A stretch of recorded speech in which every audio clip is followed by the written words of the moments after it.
Hace 20 años, en el barrio de Saavedra, la policía había recibido un llamado de alerta de algunos vecinos. Escuchaban gritos, rezos y alaridos provenientes de una casa, pero jamás se imaginaron con lo que allí se encontrarían.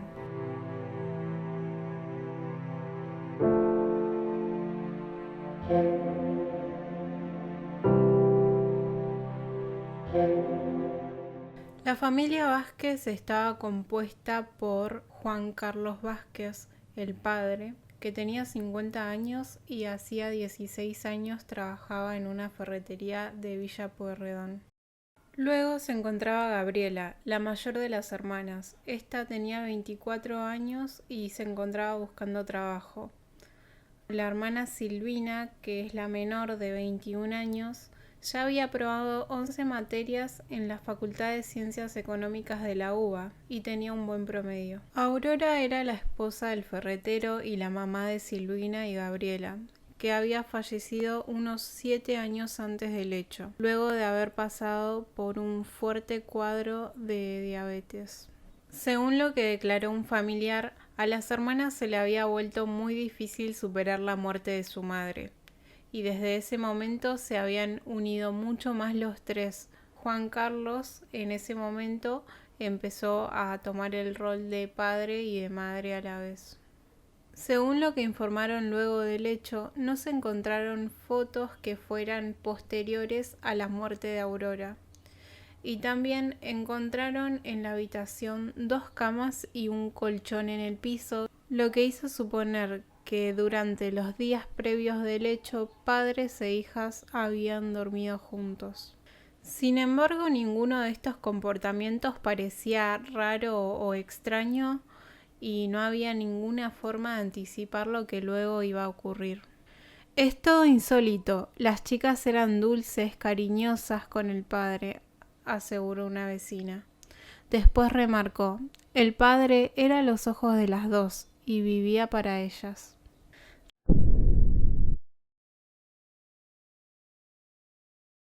Semanas antes del hecho, habían comenzado a dormir uno al lado del otro por temor, ya que habían empezado a percibir fenómenos paranormales como luces que se apagaban y prendían, muebles que se corrían del lugar y cortinas que se abrían y cerraban sin que nadie las tocara. Según la declaración de Gabriela, vieron la cara del diablo en el espejo y por eso su padre lo había roto. Creían que la casa que alquilaban estaba poseída por entes malignos y por esta misma razón su padre llevaba dentro el muñeco maldito. Las hermanas entonces decidieron ir a hablar con el dueño de la propiedad, Jorge Eduardo Escarcela. El día anterior al suceso me tocaron timbre para preguntarme si en el domicilio donde vivíamos había muerto alguien o si en el terreno hubo en algún tiempo un cementerio. Les contesté que antes funcionaba un taller de pulido de vidrio.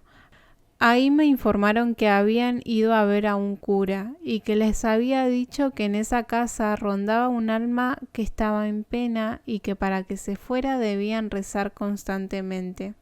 Escarcela recordó que Silvina había ido a pedir ayuda a la parroquia Santa María de los Ángeles.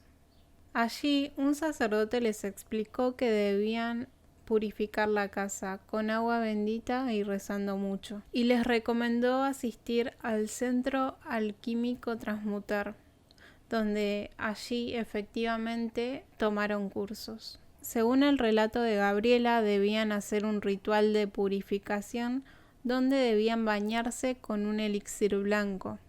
Lo hicieron durante 20 días y funcionó porque la casa había mejorado. Pero algo falló, porque a su hermana se le había metido algo según lo que dijo Gabriela. Dormíamos los tres juntos, por miedo. Vimos la cara del diablo en el espejo. Después de eso, papá lo rompió, había declarado Gabriela. Pero pasaba el tiempo y las cosas, lejos de mejorar, se iban poniendo aún más tétricas. Gabriela contó lo que pasó, según la decodificación que su cerebro había hecho acerca de los hechos y en relación a su padre en el momento en el que él había visto al diablo en el espejo. Se puso rojo y empezó a vomitar. Vomitaba mucho, escupía sangre. A mi hermana le agarró desesperación, estaba en trance. Siempre nos hicieron porquerías, brujerías. En la iglesia nos mandaron a transmutar y por eso, por querer estar mejor, mirá lo que nos pasó. No era mi hermana, Silvina parecía otra, tenía otro tono de voz, continuó. En la vivienda se encontraron velas blancas, Biblias, elixires y frascos transparentes que tenían sustancias dudosas. Las hermanas habían explicado que ellas tenían que rezar 7 Padres Nuestros, 7 Ave Marías, un pedido a Dios y 7 glorias. Pero yo veía una bola dentro de papá, era como si tuviera un muñeco adentro. Le daba San Espiridón y no se le pasaba, había que sacar a papá de ahí. Rezábamos, nos tomábamos de las manos y no pasaba nada, declaró Silvina. Así dijo, comenzó el horror esa noche del 27 de marzo. Fueron los vecinos los que alertaron a la policía sobre los horrorosos ruidos que provenían desde la casa. Cuando los oficiales llegaron al lugar, golpearon la puerta y como nadie los atendía, miraron a través de la ventana que había. Y ahí se encontraron con una escena espeluznante. Vázquez estaba tirado en el piso, bañado en sangre y con múltiples heridas. Juan Carlos Vázquez tenía al menos unas 100 heridas de arma blanca en su cuerpo y alrededor había desparramado restos de su propio cuerpo que habían sido arrancados por sus hijas. Objetos esotéricos, libros sobre prácticas exorcistas y excremento en los pasillos también fueron encontrados. Uno de los vecinos vio a través de la ventana cómo una mujer, que luego sería identificada como Silvina de 21 años, acuchillaba sin parar a un hombre mayor, su padre. Los 3 se encontraban ensangrentados y desnudos al pie de la escalera.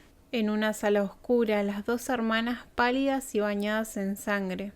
Miraban los despojos de su padre, restos arrancados por ellas mismas, partes humanas esparcidas por el piso, junto a un sinfín de objetos esotéricos y de libros que aludían tanto a la magia blanca y a la magia negra como a las acestas o a San Benito de Nurcia, un santo al que se le atribuía el poder de haber alejado el mal de sí y de sus discípulos, tanto por la unión en la fe como por prácticas exorcistas.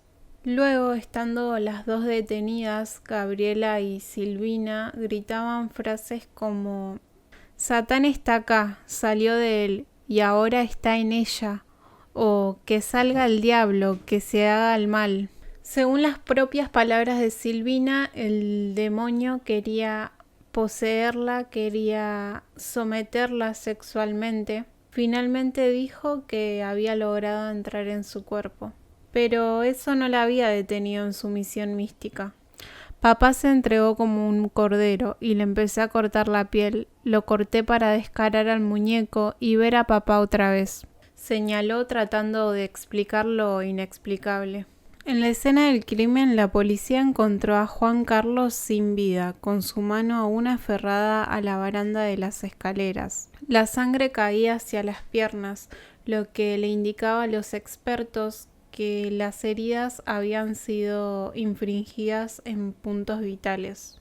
Tenía cortes por todo el cuerpo, hechos con un cuchillo tramontina. El cuerpo desnudo tenía un corte en la ingle, pero no había indicios de actividad sexual ni en el cuerpo del padre ni en el de las hijas. El móvil del crimen no era la lujuria, sino era la purificación. Al cadáver le faltaba la parte del cuero cabelludo, también la oreja derecha, el rostro mutilado con tajos de arriba hacia abajo y una de las mejillas, la izquierda, con signo de mordeduras. En el pecho, la víctima tenía un dibujo, un círculo que encerraba un triángulo, una suerte de pentagrama esotérico. En el cuello, a la altura de la carótida, la herida final. En cuanto fueron reducidas, las hermanas Vázquez fueron trasladadas de inmediato al hospital Pirovano. Allí fueron sometidas a peritajes psicológicos y psiquiátricos Ellas quedaron internadas y detenidas bajo el resguardo del equipo de salud mental. María Bertucci, psicóloga del equipo del Hospital Pirovano, detalló en su declaración: recibí a Silvina y no paraba de cantar: «Oh Señor, te amo, Señor, ya se fue Satanás». También me contó que su padre estaba poseído y que al sacar a Satanás del cuerpo de su papá, entró en el de su hermana. Agregó luego que una de las hermanas, la menor, debió ser atada a una camilla y medicada nuevamente, ya que cíclicamente tenía nuevos ataques. El delirio se apoderaba de ella y decía que cualquiera en la sala del hospital podía estar poseído. Satán gobierna el mundo, el mal nos busca para destruirnos. Necesito un exorcista y Silvina también lo necesita. Esto era lo que decía Gabriela en aquellas primeras horas luego de la locura de la que había sido protagonista. Después de varios días, los médicos emitieron su informe al juzgado. Ambas presentan índices médicos legales de peligrosidad para sí o para terceros. Se recomienda la internación psiquiátrica en un instituto de máxima seguridad. Al recibirlo, el juez Corbalán de la Colina dispuso el traslado de Silvina y de Gabriela a la unidad número 27, que en aquellos años ocupaba un pabellón neuropsiquiátrico. Allí se realizaron nuevos informes que detallaban la patología de cada una de las hermanas. Con el correr del tiempo se estableció que Gabriela, la hermana mayor, no había participado del asesinato de su padre. Según los médicos, su actuación fue producto de la influencia recíproca entre ambas hermanas, teniendo en cuenta que al estar juntas se retroalimentaban, produciendo el delirio de ambas un estallido psicótico en Silvina. Se trató posiblemente de un homicidio con consentimiento de la víctima. La gran mayoría de las heridas fueron vitales. Juan Carlos se había desnudado por sus propios medios, no se había resistido a ser flagelado y el desplazamiento de los muebles indicaban que habían preparado el lugar del crimen con anticipación. Por esto también se cree que el padre estaba inducido en el delirio y que en el deseo de terminar con el tormento de la hechicería habría finalizado con la decisión de ceder el cuerpo a sus hijas. Se sostuvo que las hermanas no protagonizaron una conjura exorcista, solo produjeron una sucesión de hechos desorganizados y psicóticos que culminaron con la muerte de su padre. El juez, por eso, resolvió declarar inimputables a las dos hermanas, dado que jurídica y psiquiátricamente no pudieron comprender la criminalidad de sus actos. Dio por hecho que la autora material del parricidio había sido Silvina, aunque legalmente no había una forma de hacerle pagar una pena por un delito que ella no podía entender. A Gabriela, en cambio, la sobreseyó, porque se dio por hecho que ella no había participado en el asesinato. Pero sí se mantuvo la idea de que las dos sigan con internación psiquiátrica. El paso de los años también modificó eso. Con el correr del tiempo, Gabriela y Silvina habían dejado atrás el neuropsiquiátrico y como pudieron volvieron a reinsertarse en la comunidad. Llevan dentro de ellas un recuerdo abominable y horroroso, un pasado que las ubicó, sin haberlo buscado, en las páginas destacadas de la historia criminal argentina. Si llegaste hasta el final del video, te invito a que dejes un comentario y nos vemos en el próximo video.